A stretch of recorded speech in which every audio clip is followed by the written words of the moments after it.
Jadi terkait kejadian 1 tahun yang lalu di mana Malaysia secara sepihak melanggar kesepakatan dengan Indonesia terkait penggunaan sistem monitoring satu pintu atas tenaga kerja Indonesia atau pekerja migran Indonesia di Malaysia. Sikap arogan Malaysia yang secara sepihak melanggar kesepakatan dan memilih menggunakan sistem milik mereka sendiri, dan itu menimbulkan kerugian bagi Indonesia karena negara tidak bisa melakukan pemantauan terhadap kondisi, nasib, dan kesejahteraan para pekerja dari Indonesia. Dan sebagai jawaban atas pelanggaran tersebut, Indonesia akhirnya melakukan moratorium atau penghentian pengiriman tenaga kerja Indonesia ke Malaysia. Namun bukannya mengoreksi diri atas apa yang salah, justru Malaysia makin jumawa dengan mengatakan bahwa mereka tidak butuh pekerja dari Indonesia. Bahkan mereka mengatakan banyak negara yang antri untuk bekerja di Malaysia.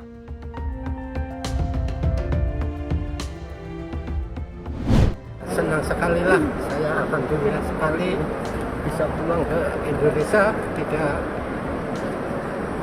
seperti di perantauan ya. Di perantauan sangat susah ya, khususnya buat kawan-kawan yang masih di dalam penjara ya, karena di penjara sana sangatlah menyedihkan sekali ya. Maka ini dengan sendirinya melanggar seluruh MOU, ketentuan MOU, karena dalam MOU itu jelas ya, tegas bahwa perekrutan untuk pekerja domestik itu hanya melalui satu kanal, yaitu sistem one channel system. Jadi begitu channel ini tidak digunakan untuk perekrutan pekerja sektor domestik, maka otomatis seluruh pasar, seluruh term and condition dalam MOU itu dilanggar seluruhnya. Itu otomatis karena mereka seluruhnya tidak melaksanakan MOU secara keseluruhan ya. Sangat disayangkan, kearoganan itu malah membuat mereka kena batunya. Malaysia kini diterpa kelangkaan pekerja migran. Hal ini membuat perusahaan perkebunan kelapa sawit hingga semikonduktor terpaksa mengabaikan pesanan dan melewatkan miliaran penjualannya. Menurut data dari Reuters, produsen mengatakan negeri jiran kekurangan 1,2 juta pekerja, sebanyak 500.000 untuk konstruksi, 12.000 untuk kelapa sawit, 15.000 untuk pembuatan chip, dan 12.000 untuk sarung tangan medis. Sejak April 2022, perusahaan telah meminta izin 475.000 pekerja migran. Namun, Kementerian Sumber Daya Manusia Malaysia yang bertanggung jawab untuk menyetujui penerimaan pekerja asing dan hanya menyetujui 2.065 pekerja saja. Lambatnya negosiasi dengan sejumlah negara asal pekerja migran termasuk Indonesia dan juga Bangladesh, terutama soal perlindungan pekerja.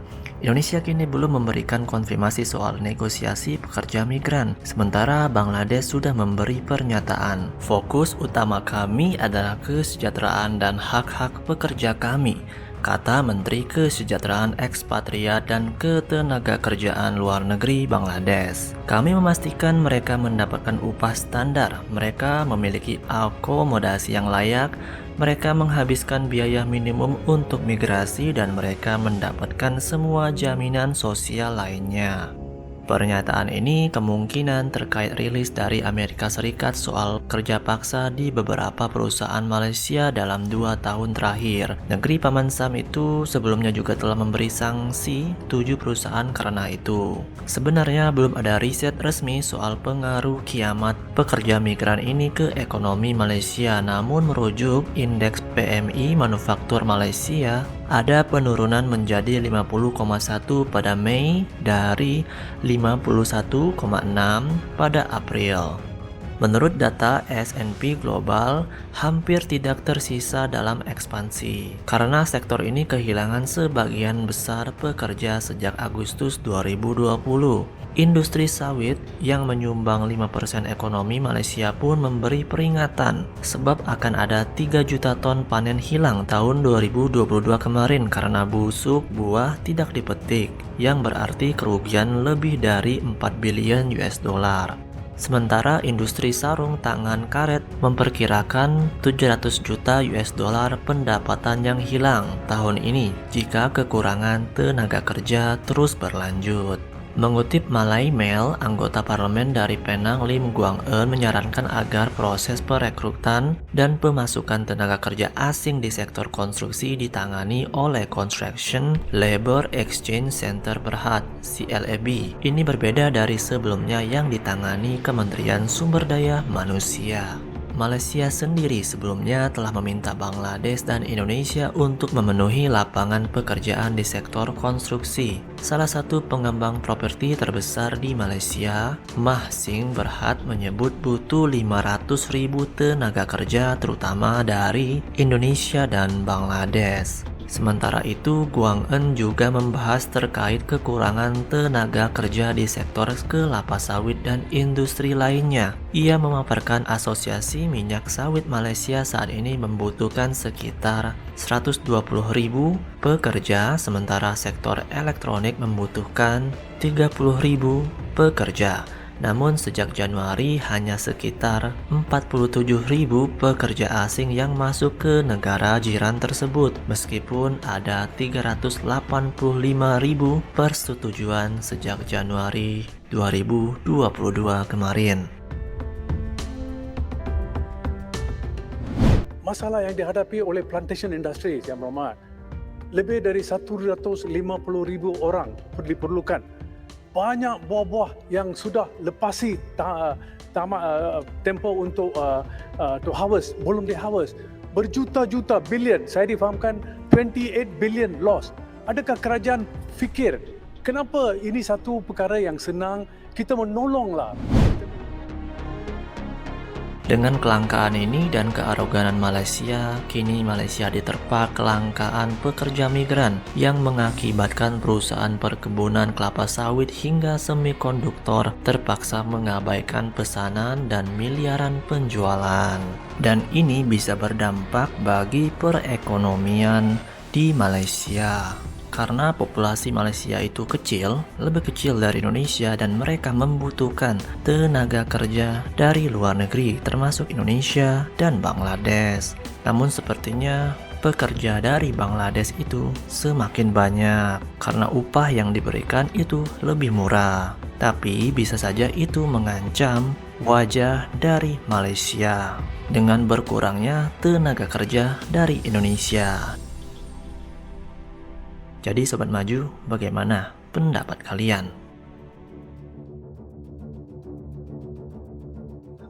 Yang mereka gunakan sekarang, yang pasti kita tidak punya informasi sama sekali. Tidak ada informasi sama sekali siapa pekerja kita, siapa majikannya, berapa dibayar, di mana rumahnya, apakah gajinya sudah dibayar apa belum. Kita tidak tahu sama sekali. Dan yang kita tahu ya, banyak sekali kasus-kasus yang kita tangani itu adalah dampak dari sistem ini. Ya, karena ini membuka celah, ya, satu membuka celah terjadinya perdagangan manusia, ya, karena kan siapa saja boleh ngirim tuh. Calo-calo di Indonesia orang ngambil dari kampung-kampung langsung dijual ke Malaysia, ya. Kemudian juga terjadinya eksploitasi karena kita tidak tahu sama sekali, tidak ada data sama sekali. Yang kita pastikan, yang kita tahu, Malaysia itu kan dalam laporan Trafficking in Person Report 2021 itu masuk dalam tier 3, itu tier yang paling rendah tuh. Nggak ada yang lebih rendah dari tier 3. Nah, sekarang ini dalam minggu depan akan keluar lagi report dari US State Department mengenai Malaysia ataupun negara-negara lain. Kita lihat saja apakah Malaysia sudah naik kelas menjadi tier 2 atau tier 2 atau masih tetap di kelas bawah, ya kita lihat saja. Yang pasti kasus-kasus perdagangan orang di sini sangat marak, itu sebabnya Malaysia masuk dalam tier 3. Yang pasti kasus kerja paksa di Malaysia itu juga banyak sampai Malaysia mengeluarkan rencana aksi nasional untuk menghentikan kerja paksa. Ini kan artinya Malaysia juga mengakui bahwa praktek kerja paksa itu ada di sini. Baik. Itu juga sebabnya beberapa perusahaan Malaysia juga kan kena ban di Amerika, di Kanada karena tuduhan melakukan kerja paksa terhadap para pekerjanya. Jadi ini yang menjadi persoalan. Secara data